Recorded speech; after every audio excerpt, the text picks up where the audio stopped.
Assalamualaikum sahabat langit. Terima kasih sudah hadir di video ini. Terima kasih sudah menyempatkan waktu di tengah padatnya aktivitas dunia. Aku ucapkan terima kasih bukan sekadar sebagai pembuka. Bukan karena formalitas, tapi karena kamu yang sedang menonton ini adalah seseorang yang sedang dipanggil hatinya. Kamu tidak datang ke sini karena sedang iseng. Kamu tidak tiba-tiba menekan tombol play hanya karena lewat di beranda. Ada sesuatu yang Allah gerakkan dalam dirimu hingga kamu memilih berada di sini, mendengarkan setiap kalimat yang insya Allah membawa ketenangan dan kejernihan batin. Sahabat langit, kalau kamu merasa akhir-akhir ini salatmu berat, dadamu terasa penuh, pikiranmu berantakan, hati susah fokus, dan setiap kali berdiri mengangkat tangan untuk takbir, seperti ada jarak yang tidak terlihat antara dirimu dan kehusyukan, maka kamu sedang berada di konten yang tepat. Banyak orang mengalami ini, banyak orang berjuang dalam diam, dan banyak pula yang merasa bersalah karena tidak mampu menghadirkan hatinya dalam salat. Padahal hati manusia memang mudah hilang, ia mudah berpindah, mudah teralihkan, mudah terhempas oleh segala beban hidup yang menekan dari segala arah. Karena itu, di bagian pertama ini kita membuka pintu utama. Kita memulai dari fondasi. Kita membahas bagaimana cara menghadirkan Allah bahkan sebelum salat dimulai. Karena kehusyukan bukan muncul ketika kita mulai membaca doa iftitah. Kehusyukan tidak hadir tiba-tiba saat kita sedang berdiri. Kehusyukan dibangun perlahan, step by step, lapisan demi lapisan, dan semuanya bermula dari momen sebelum takbir pertama. Momen beberapa detik yang sering diabaikan namun justru menentukan seluruh kualitas perjalanan salat itu sendiri. Sahabat langit, izinkan aku mulai dengan satu pertanyaan yang sangat sederhana namun sangat penting. Apakah kamu pernah merasakan bahwa kamu masuk ke salat dengan tubuh yang siap tetapi hati yang masih tertinggal?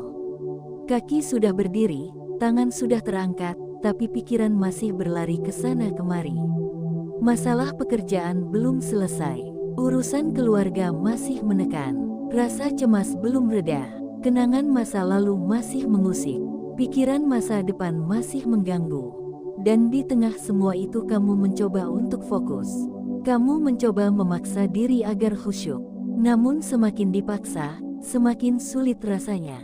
Banyak orang berjuang sendirian menghadapi perasaan ini. Dan sayangnya, mereka menganggap dirinya buruk. Mereka merasa salatnya tidak diterima. Mereka merasa dirinya jauh dari Allah. Padahal, sahabat langit, perasaan hilang fokus itu bukan pertanda buruknya dirimu. Itu pertanda bahwa hatimu sedang meminta disapa lebih lembut. Hati manusia tidak bisa diperintah. Hati tidak bisa dipaksa. Hati hanya bisa dijemput. Dan bagian pertama ini akan mengajarkan bagaimana caranya menjemput hati itu. Agar ketika kamu mulai mengucapkan takbir, hatimu sudah hadir. Rindumu sudah terkumpul. Kesadaranmu sudah utuh. Sehingga sebelum takbir kedua pun keluar dari bibirmu, air mata bisa mulai hangat di pelupuk mata. Mari kita masuk pada pembahasan inti bagian pertama ini. Kita mulai dari cara paling dasar namun paling kuat. Cara yang selama ini mungkin kamu lupa. Cara yang sederhana tetapi ketika dipahami, ia bisa mengubah seluruh atmosfer dalam salatmu. Cara pertama adalah menghadirkan Allah sebelum salat dimulai.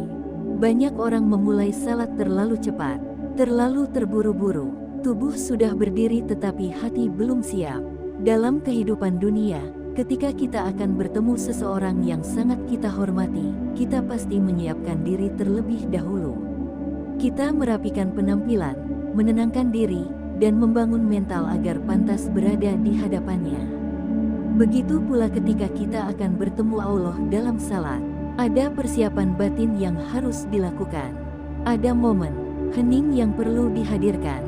Ada jeda yang perlu diambil agar hati benar-benar berada di titik siap. Coba bayangkan sahabat langit, seseorang yang menutup pintu kamar, menarik napas perlahan, lalu meletakkan seluruh beban hidupnya di tanah selama beberapa detik. Ia berdiri dengan penuh kesadaran. Ia tidak langsung mengangkat tangan. Ia tidak langsung tergesa. Ia memberi ruang untuk hatinya pulang terlebih dahulu. Dan ketika hatinya sudah kembali, barulah ia bertakbir. Takbir yang keluar bukan sekadar bacaan. Takbir itu menjadi gerbang antara dunia dan langit. Gerbang yang membuka ruang dialog antara bulan yang rapuh dan sang pemilik ketenangan. Cara kedua adalah kalimat pembuka dalam hati. Banyak orang masuk salat tanpa niat batin yang mendalam. Padahal ada sebuah kalimat singkat yang mampu mengikat seluruh perasaan dan menyadarkan hati bahwa ia sedang menuju sesuatu yang sangat besar. Kalimat itu adalah, "Ya Allah, hadirkan aku di hadapan-Mu." Kalimat yang sederhana namun bekerja sebagai pemantik kesadaran, pemantik kerendahan hati, pemantik kedekatan. Ketika kalimat itu diucapkan dalam hati, detik itu juga ada denyut lembut yang muncul di dada. Ada getaran kecil yang menyadarkan bahwa kita sedang menuju Allah, bukan menuju kewajiban, bukan menuju rutinitas, tapi menuju tempat pulang yang sebenarnya. Sahabat langit, salat yang terasa hambar bukan karena kita tidak pantas dekat dengan Allah. Tidak pernah. Allah tidak mungkin menolak hamba yang berdiri menghadapnya. Salat yang hambar terjadi karena hati tidak dibimbing, karena pikiran tidak dikondisikan, karena jiwa tidak disapa terlebih dahulu. Ketika hati dipersiapkan, maka bacaan apapun terasa hidup. Ruku terasa ringan, sujud terasa dalam, setiap gerakan terasa seperti menyampaikan pesan, dan setiap bisikan terasa dijawab. Bayangkan seseorang yang sebelum bertakbir menundukkan kepala sebentar lalu berkata dalam hati, "Ya Allah, hadirkan aku." Bayangkan ia menarik napas. Bayangkan matanya mulai lembab bahkan sebelum salat dimulai. Itulah kekuatan persiapan batin. Itulah kekuatan menghadirkan Allah sebelum memulai salat. Sahabat langit, jika hatimu saat ini sedang lelah, sedang gundah, atau sedang merasa jauh dari Allah, maka sebenarnya kamu sedang berada di posisi terbaik untuk kembali. Karena hati yang patah justru lebih mudah ditautkan. Hati yang lelah justru lebih mudah disentuh. Dan hati yang runtuh justru lebih dekat dengan titik khusyuk. Kamu hanya perlu menjemput hati itu perlahan. Tidak perlu memaksa diri. Tidak perlu memberi tekanan. Cukup hadirkan kesadaran bahwa Allah tidak pernah pergi. Yang sering pergi hanyalah perhatianmu. Di bagian pertama ini, sebelum masuk ke pembahasan bagian kedua, aku ingin mengajakmu merasakan satu hal. Rasakan bahwa Allah sedang memperhatikanmu. Rasakan bahwa Allah mengetahui seluruh isi hatimu. Rasakan bahwa Allah tahu yang kamu sembunyikan. Rasakan bahwa Allah tahu apa yang kamu pendam. Dan ketika kamu mulai salat, kamu bukan sedang melaksanakan kewajiban. Kamu sedang mengantarkan hatimu untuk diperbaiki oleh Allah. Kamu sedang menaruh seluruh luka dan keresahan di hadapannya. Sahabat langit, jika kamu ingin menyalurkan energi positif dan meneguhkan niat untuk memperbaiki kehusyukan, ketik angka 77 di komentar. Angka sederhana ini bukan sekadar interaksi. Ini adalah tanda bahwa hatimu sedang kembali hidup, sedang kembali ingin dekat kepada Allah. Dan angka ini akan menjadi penyemangat bagi sahabat-sahabat lain yang juga ingin menata hatinya kembali. Bagian pertama ini menjadi gerbang menuju pembahasan yang lebih dalam di bagian kedua. Di bagian berikutnya kita akan masuk pada dua cara lanjutan yang jauh lebih kuat. Dua cara yang tidak hanya menghadirkan Allah dalam pikiran, tetapi menghadirkannya dalam seluruh gerakan. Dua cara yang membuat salat bukan lagi sekadar kewajiban, tetapi pengalaman spiritual yang mampu membuat dada terasa ringan dan jiwa terasa lapang. Jika bagian pertama ini membuka hati, maka bagian kedua akan membawa hatimu masuk lebih dalam. Mari kita lanjutkan perjalanan ini bersama. Sahabat langit, terima kasih sudah melanjutkan ke bagian kedua. Kalau kamu bertahan sejauh ini, berarti hatimu memang sedang mencari sesuatu. Mencari kedekatan, mencari ketenangan, atau mungkin mencari kembali rasa yang dulu pernah hadir dalam salatmu, rasa yang entah kapan hilangnya. Dan ketahuilah, kamu bukan satu-satunya. Banyak hamba sedang berjuang kembali menemukan makna salat yang sesungguhnya. Salat yang tidak hanya dilakukan oleh tubuh, tetapi juga oleh seluruh isi hati. Di bagian pertama tadi, kita sudah membahas dua fondasi utama. Dua fondasi yang kita ibaratkan sebagai pintu yang membuka jalan menuju kehusyukan. Namun perjalanan salat tidak berhenti di pintu. Setelah pintu terbuka, kita perlu melangkah masuk lebih dalam. Kita perlu memahami bahwa salat adalah dialog antara kita dan Allah. Kita perlu menyadari bahwa setiap ayat yang kita baca, setiap gerakan yang kita lakukan, dan setiap tarikan napas yang kita ambil sebenarnya menyampaikan pesan dari hati kepada Sang Pencipta. Bagian kedua ini akan membawa kita kepada dua cara yang jauh lebih dalam. Dua cara yang mulai mengikat seluruh aspek salat. Cara yang bukan hanya menyentuh pikiran, tetapi juga menyentuh lapisan emosi yang paling halus dalam diri kita. Dan ketika dua cara ini dipahami, salat berubah menjadi perjalanan spiritual, bukan sekadar ritual. Sekarang mari kita mulai dengan cara ketiga yang sering kali dilupakan. Cara yang mampu mengubah salat dari sekadar rutinitas menjadi dialog intim antara seorang hamba yang rapuh dan Allah yang Maha Mendengar. Cara ketiga, menyadari bahwa salat adalah dialog, bukan monolog. Sahabat langit, salah satu penyebab utama seseorang tidak bisa khusyuk dalam salat adalah karena ia menganggap dirinya sedang berbicara sendiri. Ia membaca Al-Fatihah tanpa menyadari bahwa Allah sedang menjawab setiap ayatnya. Ia membaca doa ruku tanpa menyadari bahwa Allah mendengarnya. Ia bersujud tanpa menyadari bahwa sujudnya dilihat dan dihargai. Ia merasa sendirian, padahal salat adalah dialog. Dialog antara seorang hamba yang membawa seluruh kekhawatiran hidupnya dengan Allah yang menciptakan ketenangan. Ketika seseorang menyadari hal ini, maka setiap bacaan menjadi hidup. Tidak ada lagi bacaan yang terasa kosong. Tidak ada lagi doa yang hanya keluar sebagai rutinitas. Semuanya terasa seperti percakapan dua arah. Ketika kamu membaca Alhamdulillahirabbil alamin, kamu sedang memuji Allah. Dan ketika kamu menunggu sejenak dalam hening, Allah membalasmu dengan kalimat hambaku telah memujiku. Inilah inti dialog dalam salat. Dan dialog ini berjalan dalam setiap rakaat, dalam setiap detik salatmu.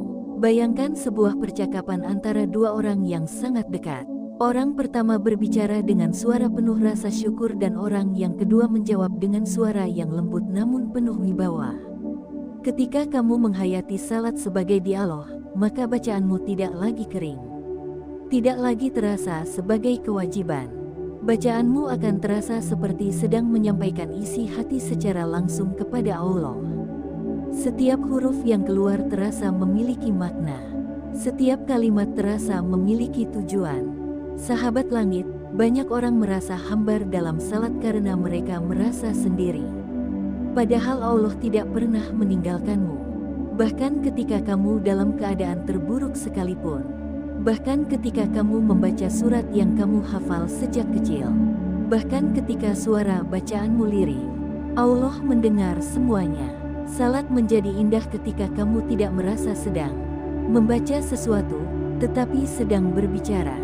Bacaanmu menjadi percakapan, dan percakapan yang paling indah adalah percakapan antara seorang hamba yang datang dengan hati rapuh dan Allah yang selalu membuka pintu.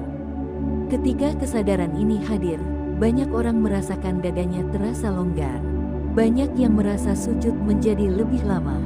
Banyak yang merasa air mata mulai turun tanpa disuruh. Kesadaran inilah yang kita bangun dalam cara ketiga. Kesadaran bahwa salat bukanlah ritual yang dilakukan 5 kali sehari. Salat adalah percakapan, dan tidak ada percakapan yang lebih indah daripada percakapan ini. Setelah menyadari hal tersebut, kita masuk ke cara keempat. Cara yang membuat setiap gerakan salat tidak lagi menjadi gerakan tanpa makna. Cara yang membuat tubuh, pikiran, dan hati menyatu dalam satu arah yang sama. Cara keempat, menggenggam makna dalam setiap gerakan. Sahabat langit, banyak orang hanya melakukan gerakan salat dalam bentuk fisik. Mereka ruku karena harus ruku. Mereka sujud karena harus sujud. Mereka berdiri karena harus berdiri. Akhirnya salat menjadi mekanis, menjadi aktivitas fisik tanpa jiwa. Padahal salat bukan hanya kumpulan gerakan. Salat adalah simbol. Salat adalah bahasa tubuh yang menyampaikan pesan terdalam dari hati kita kepada Allah. Setiap gerakan memiliki artinya sendiri. Setiap posisi memiliki maknanya sendiri. Dan ketika makna ini dihayati, salat menjadi pengalaman batin yang luar biasa. Ketika kamu ruku, kamu sedang menundukkan seluruh kesombonganmu. Kamu sedang mengakui bahwa meski kamu merasa kuat, ada satu kekuatan yang jauh lebih besar dari apapun yang kamu miliki. Ruku bukan sekadar membungkukkan punggung. Ruku adalah merendahkan ego. Ruku adalah tanda bahwa kamu tidak ingin berdiri sombong di hadapan Allah. Ketika kamu itidal, kamu sedang kembali berdiri dengan penuh harap. Kamu seperti seorang hamba yang mengangkat kepala perlahan setelah merendahkan dirinya, dengan harapan bahwa Allah berkenan mengangkatnya kembali. Ada rasa syukur dalam itidal. Ada rasa lega dalam kembali tegak. Ada tanda bahwa Allah memberi ruang bagi kita untuk bangkit, bahkan setelah kita merendahkan diri sedalam-dalamnya. Ketika kamu sujud, kamu masuk ke momen yang paling dalam hidup seorang hamba. Tidak ada posisi yang lebih rendah dan lebih dekat dengan Allah selain sujud. Di titik itu, dahi menyentuh bumi, dan menjadi saksi bahwa hati seseorang sedang menyerahkan segalanya. Sujud bukan sekadar menaruh kepala di tanah. Sujud adalah saat ketika seluruh isi hati jatuh bersama dahi itu. Ketika kamu mengatakannya dengan jujur, sujud bisa menguras seluruh keresahan yang kamu simpan bertahun-tahun. Ketika kamu duduk di antara dua sujud, kamu bukan sedang duduk untuk sekadar menyelesaikan rukun. Kamu sedang memohon dilapangkan. Kamu sedang meminta diperbaiki. Kamu sedang meminta agar seluruh hajatmu diatur oleh Allah. Duduk antara dua sujud adalah momen permohonan paling lembut. Permohonan yang tidak keras, tetapi mendalam. Permohonan yang keluar dari kehancuran. Dan permohonan seperti itu selalu didengar. Sahabat langit, ketika makna ini hadir dalam hatimu, maka setiap gerakan terasa hidup. Ruku terasa seperti merendahkan diri. Itidal terasa seperti bangkit kembali. Sujud terasa seperti menyeru Tuhan sambil membawa seluruh isi hatimu. Dan duduk terasa seperti mengadu dengan penuh kepercayaan. Inilah yang sering hilang dalam salat kita. Kita sering melupakan bahwa gerakan yang kita lakukan bukan gerakan kosong. Semua gerakan adalah simbol. Semua gerakan adalah bahasa. Semua gerakan adalah ekspresi cinta. Ketika kita memahami makna ini, maka salat tidak lagi terasa sebagai aktivitas yang harus selesai, tetapi sebagai perjalanan menyeluruh dari merendahkan diri, bangkit kembali, hingga menyerahkan semuanya kepada Allah. Sahabat langit, bagian kedua ini adalah inti perjalanan batin. Setelah menyadari bahwa salat adalah dialog dan memahami makna setiap gerakan, maka salatmu akan memiliki ruh. Kamu mulai masuk ke lapisan lebih dalam proses kehusyukan. Di titik ini, banyak orang merasakan perubahan yang signifikan. Bacaan terasa lebih hidup, gerakan terasa lebih ringan, hati terasa lebih dekat, dan air mata lebih mudah turun. Namun perjalanan kita belum selesai.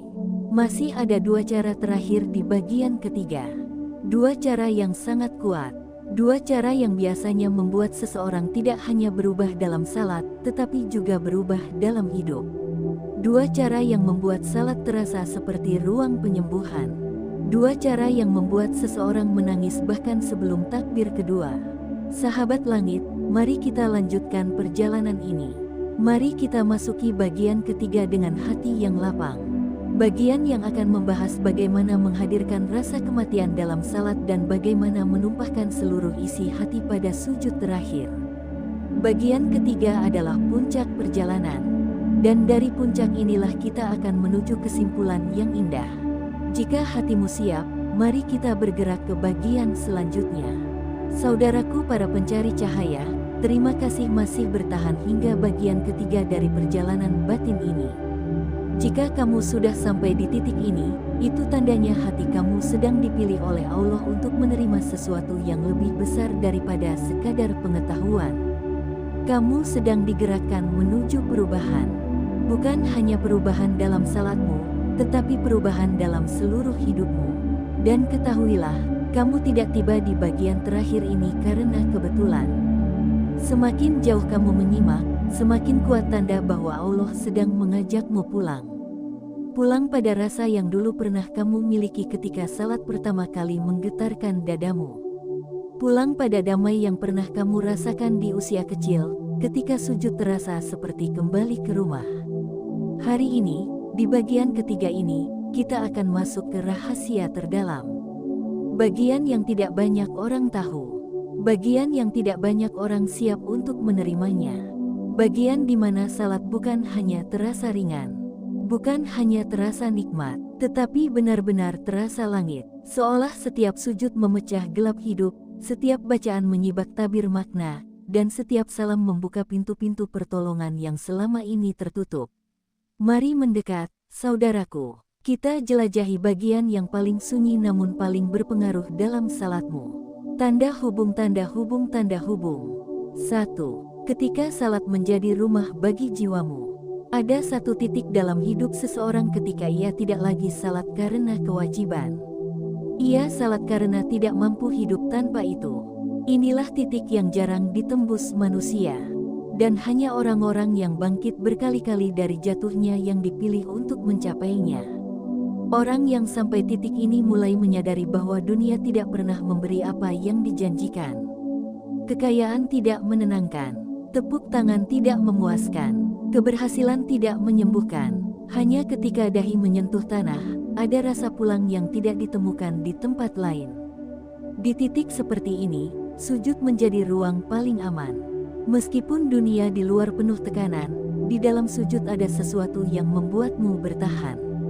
Ada sesuatu yang membuatmu kuat. Ada sesuatu yang membuatmu yakin bahwa hidupmu tidak sedang dibiarkan begitu saja. Ada tangan yang menggenggammu. Ada pandangan yang memperhatikanmu dengan kasih yang tidak pernah menuntut balas. Dan tangan itu adalah tangan kasih Allah. Kasih yang tidak terbatas. Kasih yang tidak pernah habis.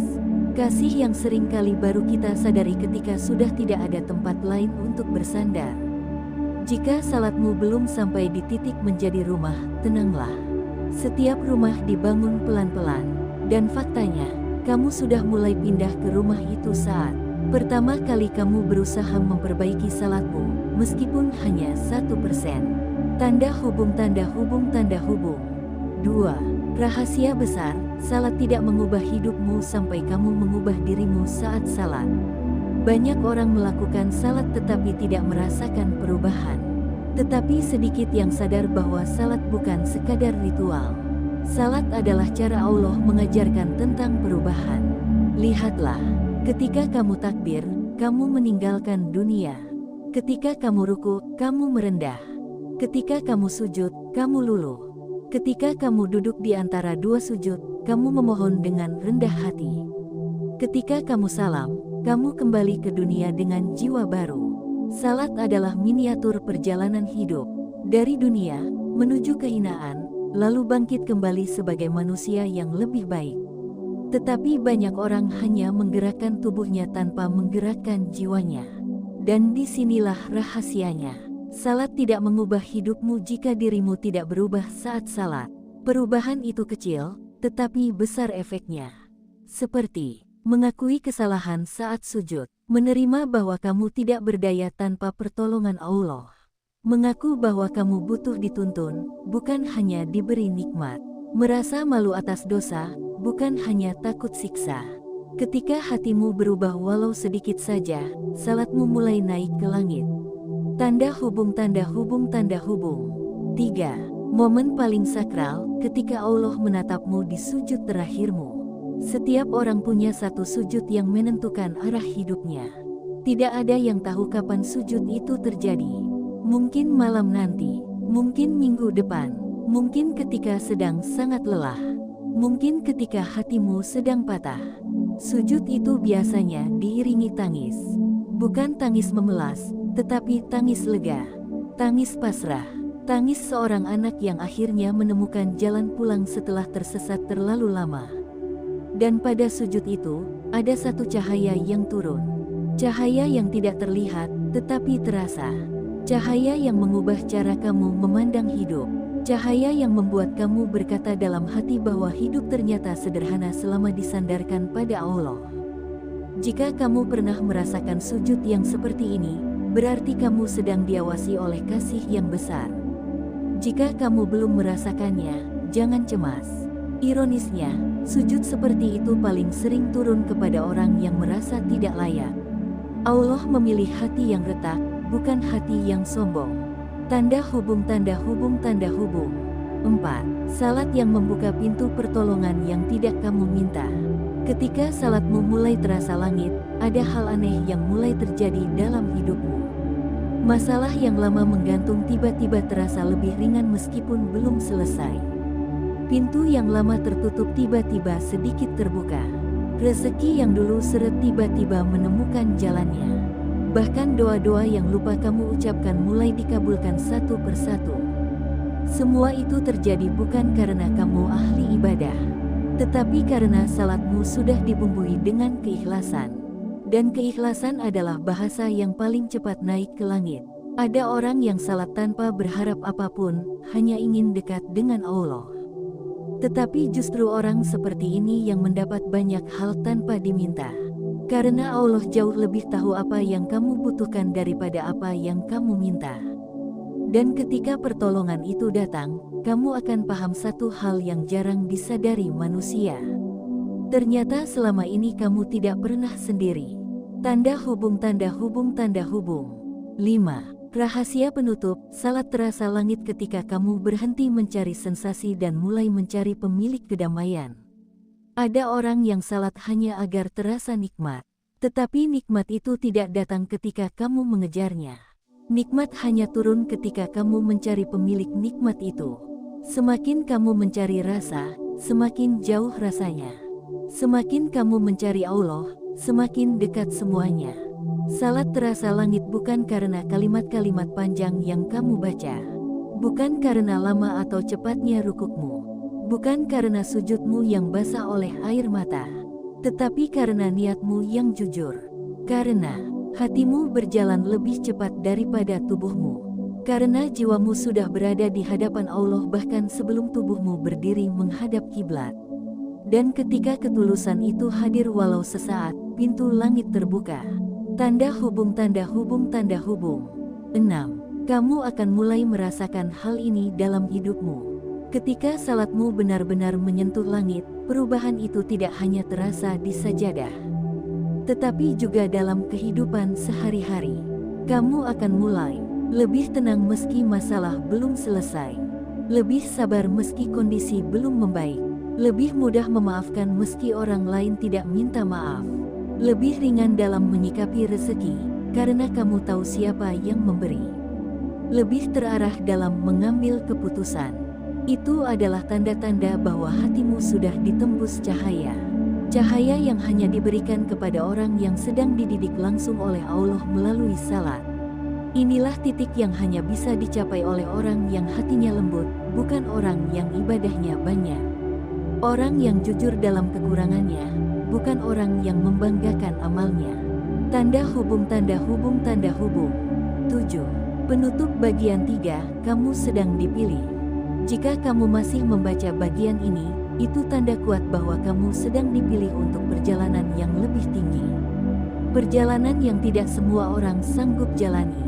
Perjalanan yang membuatmu bukan hanya rajin salat, tetapi benar-benar hidup di dalam salat.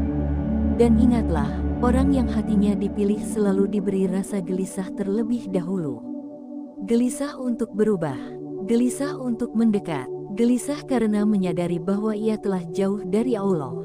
Gelisah seperti itulah yang membawa kamu ke video ini, ke pembahasan ini, ke bagian ketiga ini. Allah memanggilmu. Dan panggilan itu bukan untuk membuatmu takut. Panggilan itu untuk memelukmu. Karena tidak ada yang lebih dicintai Allah selain seorang hamba yang kembali dengan hati yang patah tetapi tetap ingin pulang. Dan di sujudmu malam nanti, kamu mungkin akan merasakannya. Rasa pulang yang selama ini kamu cari.